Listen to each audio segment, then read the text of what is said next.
In a lush African village, nestled between rolling hills and sprawling forests, there lived a beautiful young woman named Adana. Adana was the jewel of her village, known for her radiant beauty and kind heart.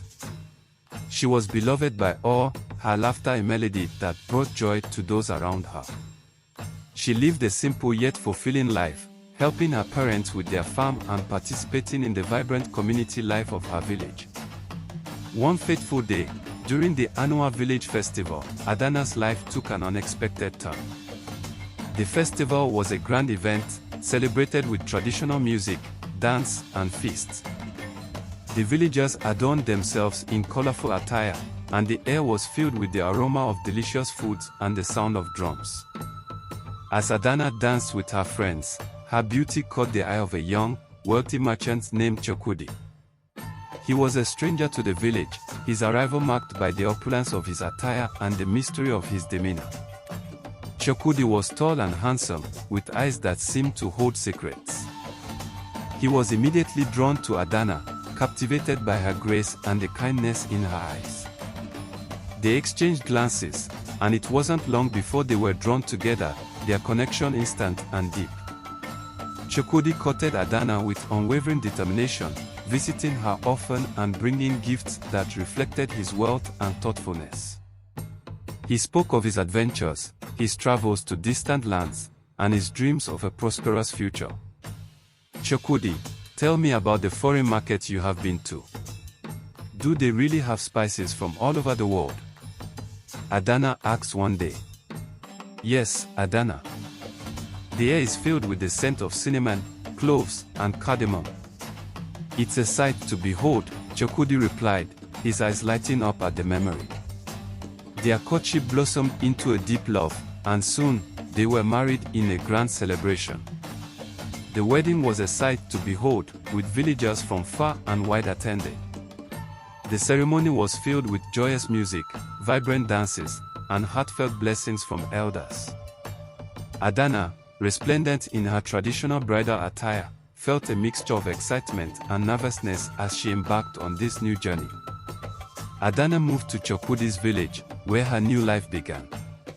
Yet, despite the apparent bliss, she sensed the darkness in her husband's heart.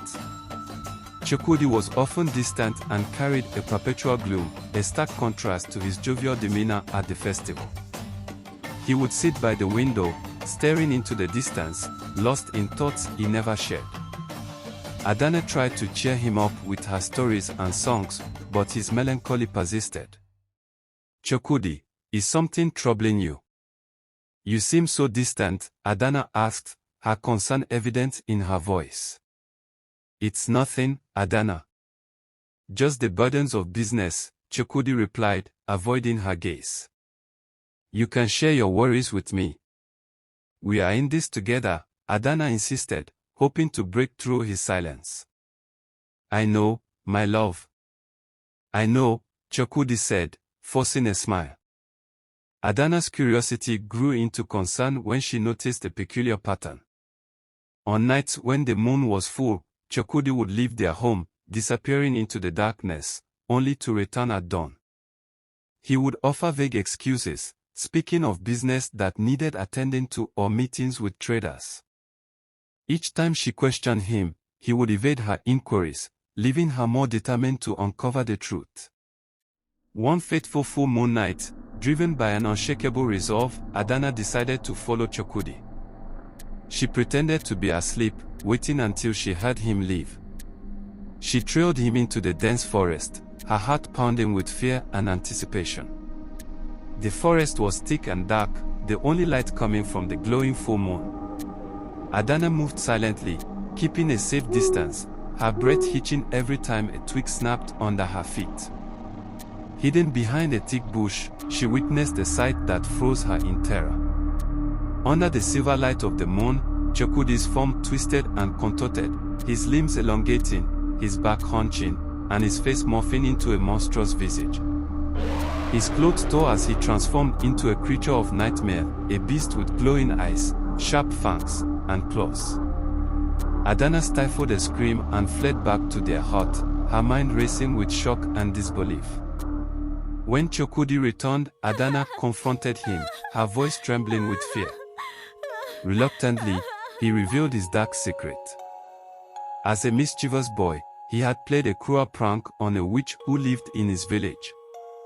In her wrath, she caused him to transform into a beast under the full moon. This curse, he confessed, was also the reason for their childlessness.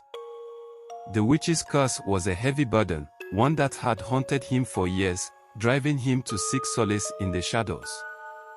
"Why didn't you tell me, Chokudi?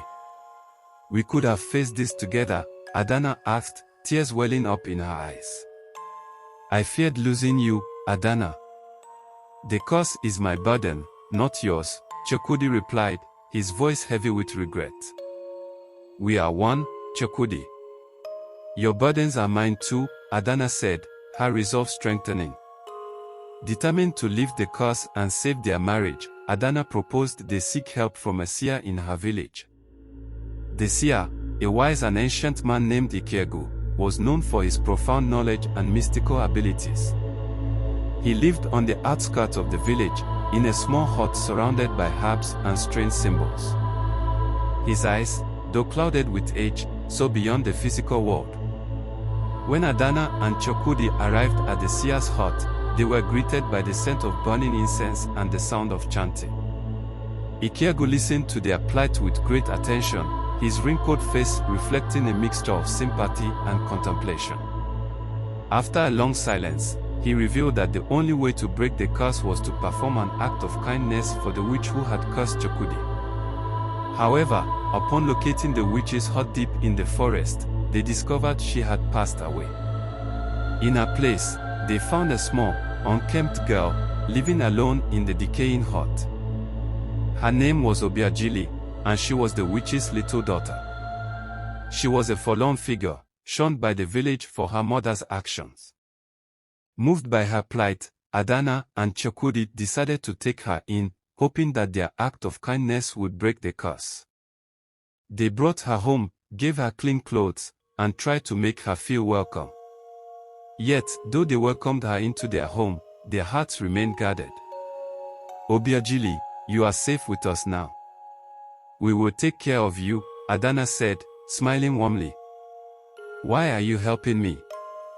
"Everyone else hates me," Obiajili replied, her voice tinged with suspicion. "We believe in kindness, Obiajili. You deserve a chance," Chokudi added, trying to reassure her. The next full moon came, and Chokudi transformed once again. Desperate, the couple returned to the seer, who told them that true acceptance and love were needed to break the curse. Understanding their mistake, Adana and Chokudi resolved to genuinely embrace Obiajili, treating her as their own daughter. They spent more time with her, shared stories, and taught her the ways of their village. Slowly, their bond grew stronger. Months passed, and their home blossomed with the warmth of a true family. Adana and Chokudi grew to love Obiajili deeply, her presence a source of joy and laughter. One day, during an annual river festival, the village gathered by the stream for a day of celebration and rituals. As the villagers danced and sang, Obiajili, caught up in the excitement, accidentally fell into the river. Without hesitation, Chokudi dove in to save her, forgetting his inability to swim. The current was strong, and he struggled to keep his head above water. As he fought against the river, an apparition of the witch appeared before him. She told him that his selfless act had broken the curse. His love for Obiajili, demonstrated through his willingness to risk his life, had proven his true change of heart. Chokudi was pulled from the river by divers, and on the bank, he reunited with Adana and their adopted daughter. "Adana, I saw her. The witch. She said the curse is lifted," Chokudi exclaimed, his voice filled with relief. "We did it, Chokudi. Your love and courage saved us all," Adana replied, tears of joy streaming down her face. The curse was lifted, and 9 months later, Adana gave birth to a healthy baby, marking the beginning of a new chapter in their lives. The village celebrated their tale, a story of love, redemption, and the power of true kindness. It became a legend, passed down through generations, reminding everyone that even in the darkest times, light can prevail.